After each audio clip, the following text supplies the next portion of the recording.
How's it going, everyone? My name is Michael SK, and welcome back to Higurashi When They Cry Chapter 8. The chaos is here, and we're not the ones facing it. It's actually our enemy, and I'm all for it. Truly a turning of the tables, and after so many chapters of the chaos being inflicted upon us, as well as mystery, it seems like mystery and chaos is inflicted upon our enemies, and that's totally cool with me.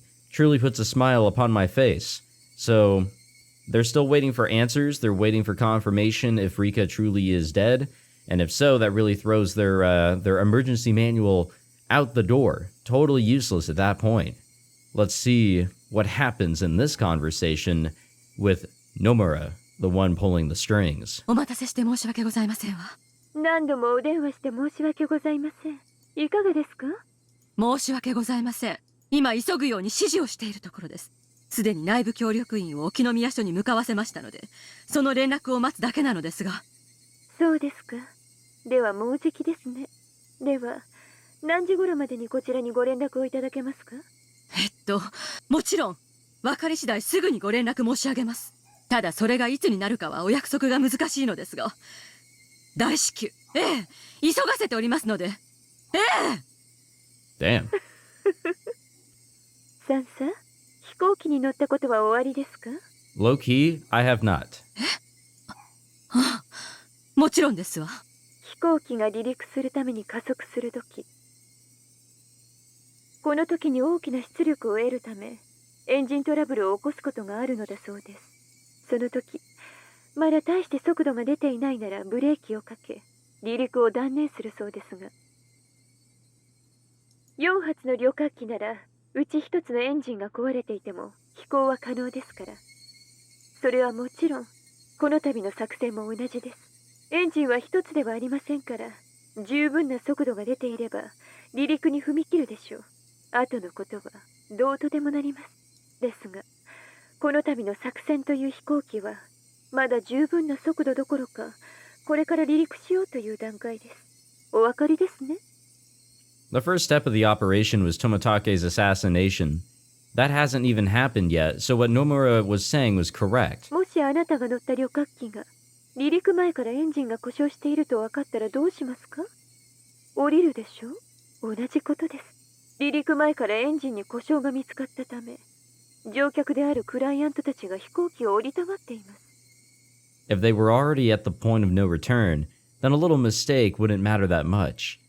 But since they're still before that point, they're overly cautious about even a tiny mistake. それが本当に故障なのか？あなたは管制塔の管制官。私は彼らをなだめる添乗員。離陸の見込みの薄くなる飛行機から降りたいと言い出すクライアントたち。そんな彼らを懸命になだめているところです。これ以上事態の改善が遅れると、この飛行プラン自体がなかったことになります。高野さんさ。それはつまりあなたの祖父の論文が世まいごとの打分俗文であったと烙印を押されることですよ。Yep, continue to twist her arm about that. 一人の少女が死ぬと村人が全員錯乱する。バカみたい。何を根拠にそんな世まいごとを。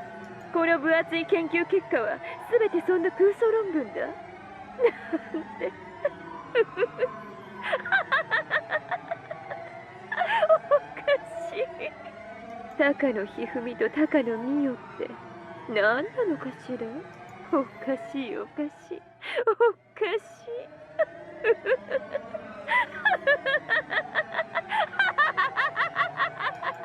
Takano ground her teeth. She squeezed the receiver so tightly her knuckles went white. となってしまいます。お分かりですか？これはあなたとあなたの尊敬してやまないおじいちゃんのお気遣いをありがとうございますわ。安心してください。私はあなたの唯一の味方です。あなたにとって一番幸せに報われる結末になるよう最後までお手伝いします。ですのでどうか私の顔も立てて沖宮署の動向を確かめてください。私も努力してますけど機嫌を損ねるクライアントの皆さんのお相手は楽ではないもので。ご迷惑をおかけします。もうしばらくだけご猶予を。ええ、はい、失礼いたします。Alright. Takano made sure that Nomura hung up first and then hung up herself. おこのぎから連絡はまだないの？電話して。さんさ、つい10分前に電話したばかりです。情報が入ればすぐに連絡してくることになっています。少しお休みになられては。先ほどのコーヒーも。The unit member tried to serve a cup of coffee to Takano, but she knocked it aside. The cup fell on the floor, making a black puddle. Everybody in the security room went silent. 何よ。ボケっとしている暇があったら誰かモップでも持ってきなさい。10分前に電話してても構わない。もう一度かけて催促して。沖宮署の死体がフルで理科ではないという裏付けと行方不明の富武の確保よ。Takano was starting to realize something. By now, she could sense that there was something behind Tomatake's disappearance. Tomatake must know something about what's happening at the Okinomiya police station. He might look dumb, but he somehow found out about the plan, and he was trying to mess with Takano. So Tomatake was clearly behind all of it. Takano had been intending to let him enjoy the festival that night if he behaved. How nice.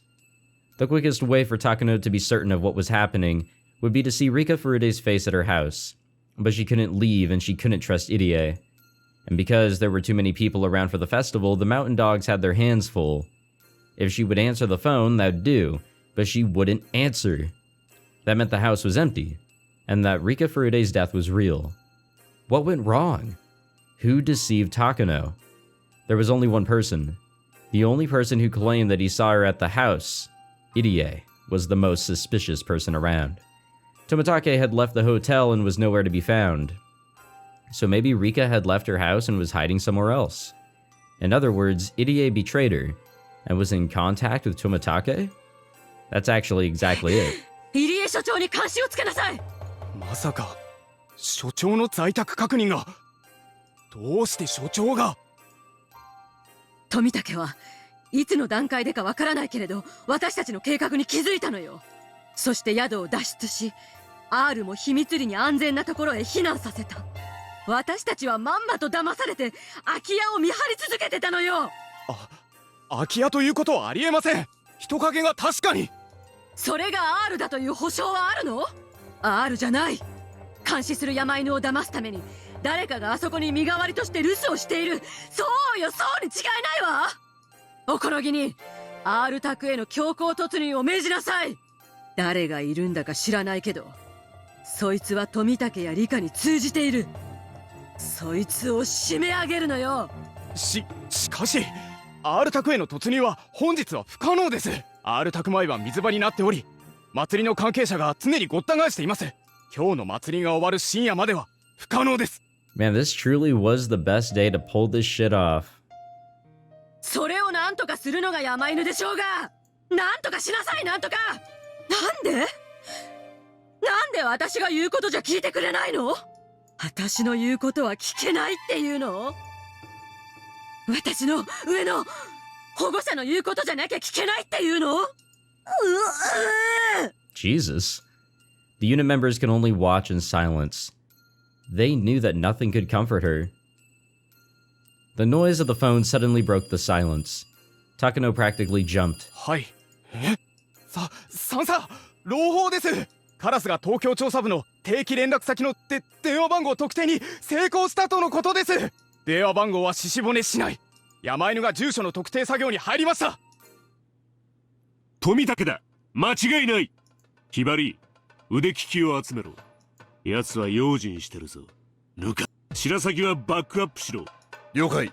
ひばり湾より全範囲へ突入先が特定され次第出動するぞ。全員登場しろ。くそ、電話会社の協力員はまだか。調べさせてます。5分です。 It was 8:45 a.m. God damn, so close. They didn't know where in Shishibone he was staying, but depending on where it was, it might be too far to get there before 9 a.m. They would have to depend on luck. バカ野郎、5分じゃねえ、50秒だ。何やってやがんだ。端末に番号を打つだけだろうが。来ました。住所は市内平坂1丁目のホテルモデラート。交換機を経由しているため部屋番号は不明。聞こえたな、ひばり。了解。出動。 Luckily, Hirasaka Block 1 was close enough. Okonogi had been right. Tomitake was hiding nearby. The garage doors of Okonogi Gardeners opened one after another, and the white van sped off in a hurry. やらー、今度はこっちの番だ。まさか調査部に俺の子飼いが混じってるとは思わなかったろうよ。こっちが今度は貴様を奇襲してやるぜ。Oh, what's gonna happen, boys? What's gonna happen? Hotel Moderato. Despite its name, it had a cheap stained sign out front. A dilapidated business hotel on the outskirts of town, the perfect place for someone to lay low in. They might draw in some guests if they renovated the building into a more modern love hotel, but it was clear they didn't have the capital for renovations and could go under any minute. That's the kind of hotel it was. Tomitake was staying in one of the rooms on the second floor. The interior of the room was worse than his previous hotel. It only had a bed and a phone. But that phone was what he needed the most at the moment. If he didn't have to receive regular reports, he would keep changing hotels, which was safer. But he needed up-to-date information from the research division, and his course of action would change according to that information. Moving about unnecessarily might cause miscommunication in case of an emergency. Tomitake never suspected that there was a spy in the research division. The ticking sound from the clock echoed throughout the room. It was almost 9 a.m., but the phone might not ring at 9 on the dot. Tomitake waited in front of the phone patiently. He tried to organize the information in his head so he could answer questions more calmly. At the same time, he kept in mind the possibility of an attack. At that time, he heard a woman's scream in the distance. It happened again. He heard another scream. Tomitake got the sense that something was happening inside the hotel. His intuition told him that someone was checking every room with a master key. Tomitake opened the curtain a little. He saw several mountain dogs who were blocking all the ways out of the hotel. How long had they been there? Finally, they had finally found where he was. Tomitake could hear their loud footsteps. He heard voices too. 空室だ。次。 This cheap hotel wouldn't have chains on the door.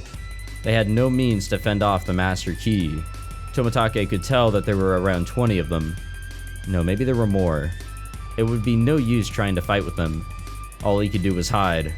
Under the bed? Or in the bathroom? At the very least, the ceiling wouldn't open up like in the movies. Should he jump out the window? It was the second floor after all. It was perfectly possible to survive a jump. They would be expecting that, however. Yet, this was right on city grounds. If he was confident in his legs, he wouldn't be impossible to outrun them. Or it wouldn't have been. Tomitake soon heard footsteps outside his door. This was it. He jumped from the window. Alright. Of course, there were mountain dogs on the ground waiting for him. They pointed, and about 6 of them started running after him. Tomitake shot off right from the position he landed in. This took the mountain dogs by surprise. He had started to dash right after he jumped out the second floor window. Tomitake was prepared to do something like that. He had been training in case of an emergency just like this one. ひばり店よりひばり湾標的発見追跡中応援求む。ひばり湾より白鷺。標的は裏通りを西に向かい逃走。制圧しろ。白鷺了解。白鷺234そっちへ行くぞ。来たぞ。やつだ。 3 members of the mountain dogs jumped out from behind the streetlight and stood in Tomitake's way. They prepared to stop him, but Tomitake kept running at full speed. They quickly realized he was running towards them to knock them down. He was trying to run past them. There was no point in them taking a fighting position. They lowered themselves and tried to tackle him simultaneously. Tomitake jumped over them. He jumped over them like an Olympic athlete leaping over a hurdle. But he wasn't an Olympic athlete, and they weren't hurdles. Tomitake's heel struck one of the dogs. The 2 flanking Tomitake thought they'd seized hold of him.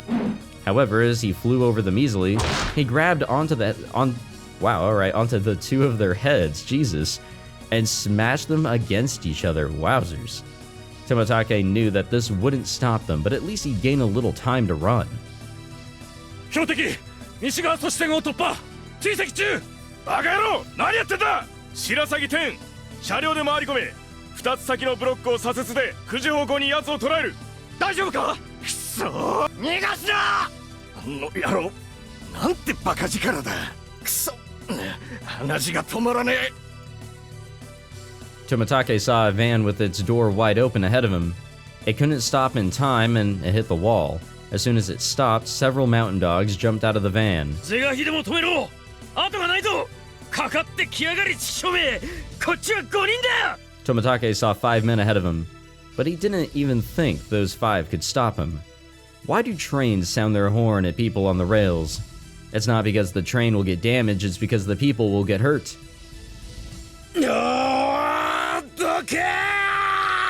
Damn, alright, you're really just flexing your fucking body there, man. He yelled at them, like the horn on a train. He wasn't warning them because they were in his way. He was warning them to move so that they didn't get hurt. こっちはこれだけ人数がいるんだ体重だけ見たって奴の5倍だぞそれで押しかけてもなお奴を止められないってのかありえないありえねえ絶対ここで止めろかかれ Tomitake didn't grin. After all, trains don't grin. Alright. What's that supposed to symbolize? We zoomed into his chest like crazy there. 富武の確保に成功しました Uh-oh. 本当あっさりだったわね。いろいろと聞きたいことがあるわ。殺しちゃダメよ。こっちへ連行して。どうせ殺すけど。彼には似合いの死がすでに用意してあるんだからね。The phone continued to ring inside of Tomitake's empty hotel room. Within 30 minutes, Tomitake was dragged through the back door of the Irie Institute wearing a gag and handcuffs. Whoop, didn't mean to do that. Tomitake didn't even move as though he was sedated. The Mountain Dog members had carried him out of the van. Irie saw Tomitake from his window and came out of his office in a hurry. Takano was already there. これは何事ですか高野さん The Mountain Dog silently glared at Irie. He realized that he shouldn't have left his room. 二郎さんの姿が見えないと思ったら、なんと末期発症をしていたのですわ。不審に思い、山犬たちに探させていて正解でした。末期発症富武さんがですか Of course, Tomitake didn't reply. Irie decided not to say any more. そうですかそれはとても不幸なことですすぐに治療薬を投与してくださいもちろんですわ。投与の間に合う段階だといいのですが。Irie already knew. The Mountain Dogs had tracked him down. Irie wasn't sure if Tomitake was able to arrange something with Tokyo. He wasn't even sure if the Bloodhounds had been called in. He could guess that Tomitake didn't have time. If the Bloodhounds were called in, the Mountain Dogs would catch that information. And if that was the case, they would likely drop everything and run. But Tomitake was captured, and they brought him back to the Institute. That meant that it hadn't gotten that far, and they were still trying to fix the damage. In other words, Tomitake wasn't able to do what they had hoped for. What were they going to do with Tomitake? Since they brought him back alive, they were planning to torture a confession out of him. And that would be very dangerous for him. He'd likely end up dead. Irie realized that he had to do something in Tomitake's place. The main reason why Irie had to rescue Tomitake was because he had no way of contacting Tokyo on his own. Takano wanted Irie to be useless. So, she never told him about how to get in touch with Tokyo. Irie could receive phone calls from Tokyo, but he could only call them through Takano. Therefore, Tomitake was the key. Unless Irie rescued him, they couldn't possibly win. But Irie wasn't like the Mountain Dogs. He was simply a researcher. There was no way Irie could rescue Tomitake from such a high-security area. There were 8 Mountain Dogs in the building. There were usually only 2, but Takano called in more. And of course, the basement was a highly secured area, and one needed an access card to get in. That card was only given to people in Idie's position. In addition to the access card, one would need a fingerprint match as well. The access card alone wouldn't do it. Therefore, the only person who could rescue Tomitake from that high security basement was Idie. And so, even if it wasn't possible, Idie had to do it. Idie bunched up his hands into fists and held them tight to encourage himself. But he only noticed that his fists were shaking. Idie, did you forget? Idie remembered what Akasaka had told him. ただ、自らの危機を図るのはとても難しいことです。まだ大丈夫、多分大丈夫などと思っているうちに連絡の機会さえ逃してしまいかねません。少しでも嫌な予感がしたら緊急時と判断していいでしょう。陰謀の度合いから考えて敵は私たちを生かしはしません。くれぐれもご用心を。Idie felt the cold sweat pooling on his back. Was this the emergency Akasaka was talking about? He shouldn't think that it was still okay. He might lose the chance to run. He realized that trying to do something by himself was foolish. He had his security access card, true, but that didn't mean he had to rescue Tomitake by himself. Just like how everyone else was trying to combine their efforts, he should also ask for help. Also, Tomitake was in their hands, which meant that the mountain dogs had realized that they were under attack and were preparing to counter. It was very possible that they were suspicious of Idie too.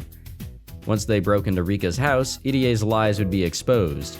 Indeed, this was the emergency Akasaka was talking about. Idie had realized that. He was already in danger. He needed to leave immediately. The Sonozaki residence was their gathering spot in case of an emergency. His allies were congregating at the Sonozaki residence. He should explain the situation to them and think about how to rescue Tomitake. Takano probably wouldn't kill Tomitake immediately. She was intending to kill him that night as the 5th year's curse. So there was still a little time left. He had allies, and with his security access card, there was still a chance to rescue him. Idie had to let Akasaka know that he was escaping. If they became suspicious of Idie, they would check the house, and Akasaka would be in danger too. In other words, it could cause a chain reaction.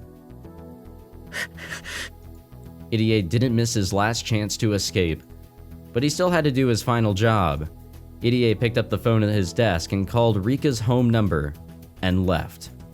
It would continue to ring like that, sounding the emergency signal. Idie thought back to when he wondered how long he was going to stay in this director's room. Excuse me. He never knew this day would come so suddenly. He noticed the framed picture of his parents on his desk. Idie had become a doctor so he could clear up the misunderstanding between his parents and regain his family ties. But how did he get involved in something like this? No, he would return. He would return and continue the fight against Hinamizawa syndrome. He vowed to himself that he would never abandon that responsibility. 必ず戻ってくるよ、父さん、母さん。Idie said his final goodbye and left the director's office. サンサ、所長室の内線から外線へ通話中です。電話番号は R 宅です。え？どういうことそれは？盗聴できるの？もちろんです。ここでもモニターできます。One of the members flipped a switch, and there was a sound of a ringtone. 一体このタイミングで入江所長は何をあの家に電話しようというの？やはり R は在宅していて、富武を捕らえたことを連絡しようとしているのでは。ありえないことじゃないわ。聞かれてるとも知らずに。What was Idie going to talk about? Takano waited patiently to eavesdrop on a conversation, and there was nothing but a ringtone. It had been over 30 seconds. There was no answer. Nobody was home. 所長も根気がありますね。必ずいるはずだという強い確信があるのでしょうか。サンサ、裏口のモニターカメラに所長の姿が。The black and white quad display monitor showed Irie running out the back door. どういうこと？じゃあ誰が所長室から電話をしているの？ Takano became utterly confused, but the ringtone continued. It couldn't be. Takano finally realized what was going on. 罠よ。奴は私たちが監視しているのを知ってて、わざと空電話をかけて油断させた。Yeah, something like that. 入江は裏切り者の仲間よ。捕らえて。 I hope he has a car. 一回保安室。 And you know what? He does have a car. 入江所長を制圧せよ。標的は裏口から職員駐車場へ。 The two mountain dogs who were playing cards in the security room on the first floor jumped into action. The security room was located next to the back door, so Irie was still within reach. Irie had made a serious mistake. He could have left the clinic during the 30 seconds Takano and her men were listening to the ringtone. But when he got to the parking lot, he realized he forgot his car key on his desk in the director's office, so he had to go back and get it. It was only at that point that he realized he shouldn't have gone back. He should have escaped on foot, but Irie wasn't used to emergencies, unlike Akasaka. It was a typical mistake any normal person who had never gone through anything dangerous would make. Although he had made mistakes, he didn't forget to call Akasaka. People usually become extremely clumsy when they're in a rush. All he has to do is to turn the key, but he couldn't even do that smoothly. He kept turning the key, and finally the engine started. Irie still thought he was alright. Even if one of them questioned him, all he would have to do is say that he was going to go get something. When he released the handbrake with his sweaty left hand, he saw two of the mountain dogs dashing out the back door. As the two of them looked around, Irie's eyes met with one of theirs in the rearview mirror. He pointed at Irie's car, and the two of them started running towards it. The two of them looked extremely serious, and certainly not like they were chasing after him to return a drop pen.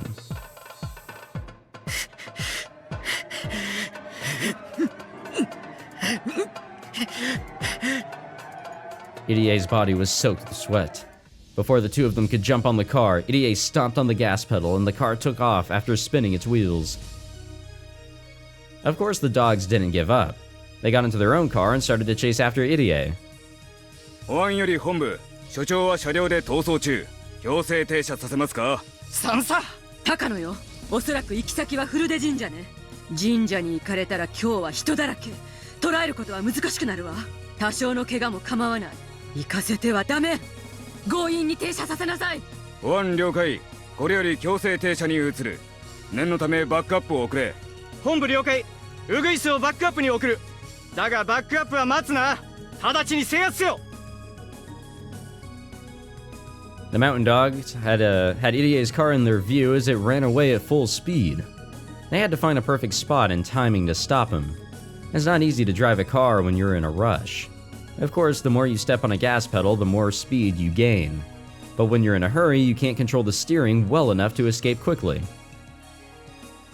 Irie could see his pursuers in his rearview mirror, and was completely distracted by that. He was driving carelessly. His driving was so reckless he could easily get into an accident on his own. As the fear was driving him into confusion, he made a wrong turn. And that mistake made him even more confused and panicked. 所長、そんな運転じゃ危ねえぞ。一発で免停だぜ。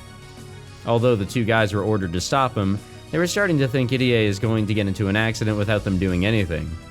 And they'd rather not drag this into a car chase if they didn't have to. 追跡中の保安車両へ。こちら大鳥1。隊長だ。こちら保安車両。現在追跡中。現在地は5丁目付近林道。詳細な位置は不明。本部要請につき、バックアップに向かってる。到達予定は15分後。こっちは当てにするな。俺だって間に合うわけねえと思ってんだ。Okanogi grumbled. He had to leave Okinomiya in a hurry to respond to Major Princess, but because of the distance, there was no way he could get there in time. Even so, he was still ordered to provide backup. He could have explained, but the princess wouldn't have listened to him anyway. The mountain dogs who were with Okanogi smiled bitterly. 追跡の方角は最悪の場合、町の方へ抜けます。そいつは許すな。山狩りはしてやる。足を破壊しろ。そこに人目は？武装は？両脇は深い森林です。人目はなし。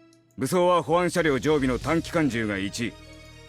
The guy in the passenger seat reclined it and climbed into the back. He lifted one of the seats and took out a black machine gun. The paint on one corner was coming off, and the shiny silver material was exposed. It was a machine gun, but it didn't look as powerful as an ordinary one. However, once the dog extended a shoulder stock and set it in place, the weapon looked far more vicious. 保安常備は MP5 だな。A5 か SD3 か The man in the back seat looked at the uniquely shaped gun barrel. It was thick and long. SD3 です。サイレンサー付き。発砲を許可する。フルバーストでタイヤを破壊しろ。保安車両了解。攻撃する。The guy in the back seat opened up the driver's side back window and leaned out the car. His sharp eyes aimed at one of the tires on Idie's vehicle. It was a straight road. Idie's car was weaving, but not enough to avoid a shot. The pursuers had his car in their sights. They were trying to get as close to Idie's car as possible, but they were afraid they might get caught up if it overturned. They soon decided that this was as close as they were going to get. 3カウントで発砲する。3、2、1。Alright. The sound of the machine gun made was a lot quieter than what people would imagine. But its power was unimaginable. One of the tires on Idie's car was cut to shreds and collapsed in a puff of white smoke. Because one tire collapsed all of a sudden, Idie lost control of his car. He tried to steer away, but that made things even worse. As it spun, Idie's car drove off the shoulder of the road and slid down the slope into the forest.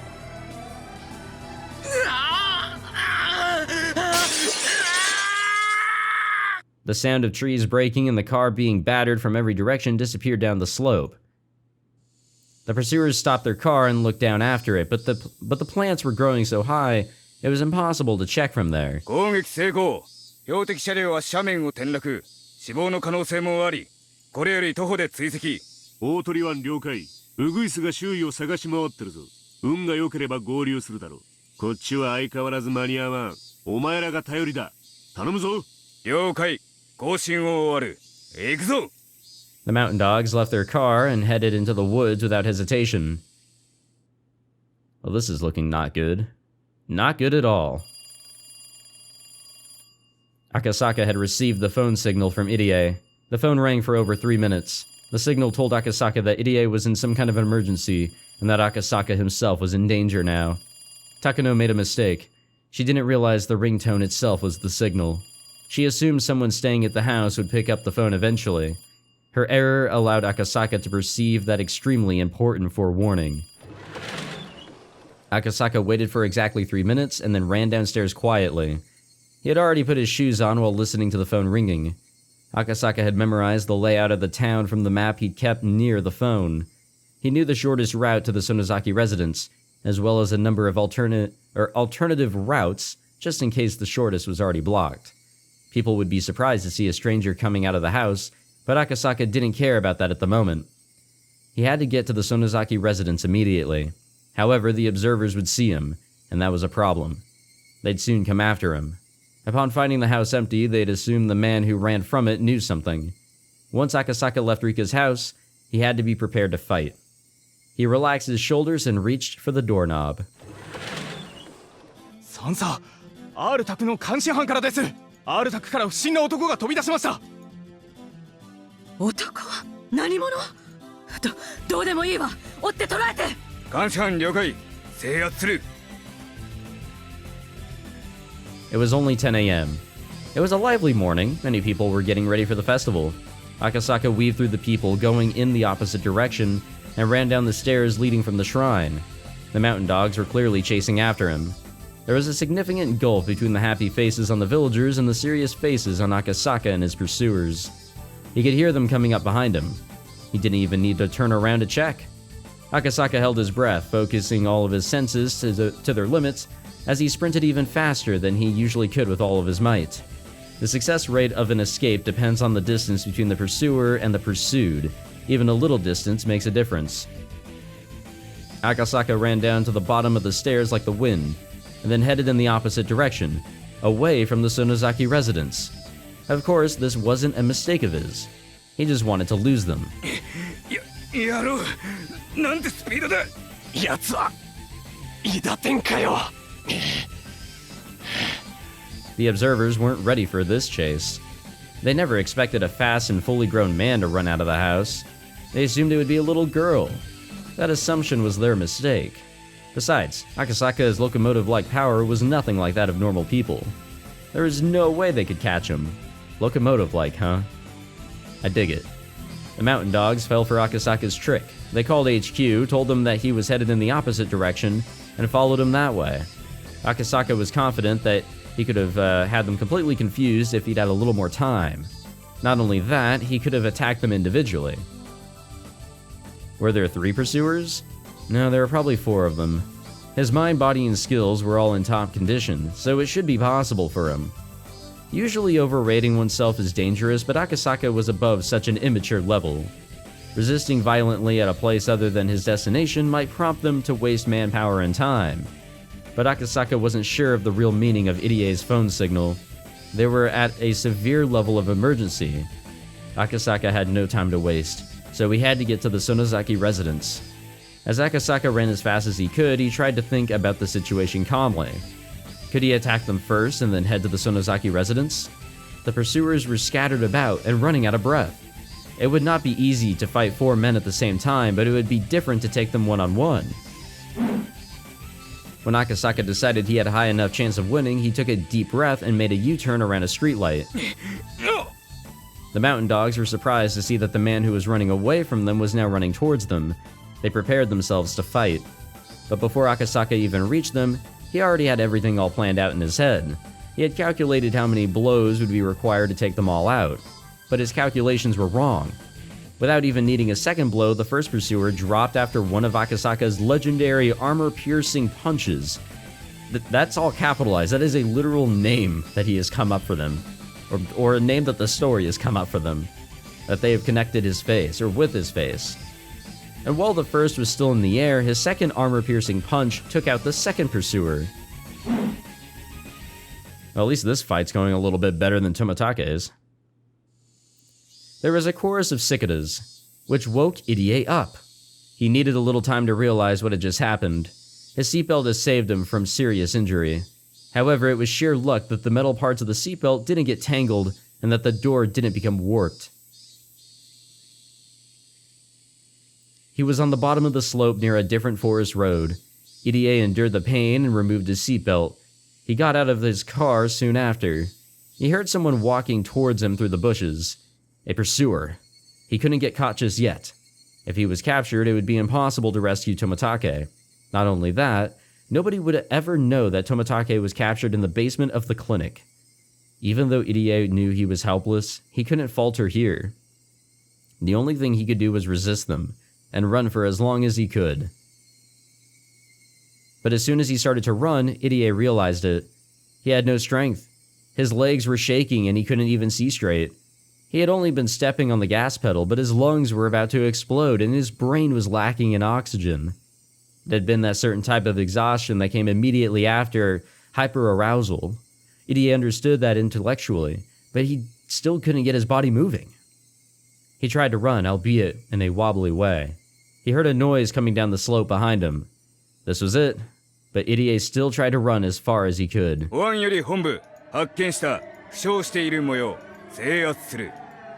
Idie heard the voice of his pursuer. Shit, he thought, what can I do? I have to run, I have to. I have no idea how he's gonna get out of this. Never mind, I think Shion's gonna come to the rescue for fucking once. Okay, we're gonna end it here. I think the serious tone is gone. It was here all episode until this point. Or at least I think so. I don't know. What a wild turn of events. They're trying to get back, they being the enemy, are trying to get back on their feet here after that surprise attack blow. And they are being pretty serious in their counterattack. Tomatake is completely captured, so there's no way for him to do what he was setting out to do, which kind of fucking sucks, but you know, maybe the Bloodhounds were alerted by him not answering the phone. I don't know. Hopefully that there was some sort of backup security measure if he wasn't able to answer the phone. I would assume so, but I don't know. Let's not get our hopes up here. And then there's the deal with Irie. I feel like he really fumbled the ball here, but what else is he supposed to do? He truly was in the lion's den with the torches all lit. He had to get out of there, but yeah, he made some foolish mistakes. It seems like Akasaka is the only one that can really be depended on right now, which is to be expected, to be totally honest. What a wild, wild episode as we come through all the events here to try and beat our enemy. Crazy shit. Thank you all for watching this episode. Hope you all enjoyed. If you did, be sure to leave a like, subscribe, all that fancy shit. I'll see you guys in the next one. Take it easy.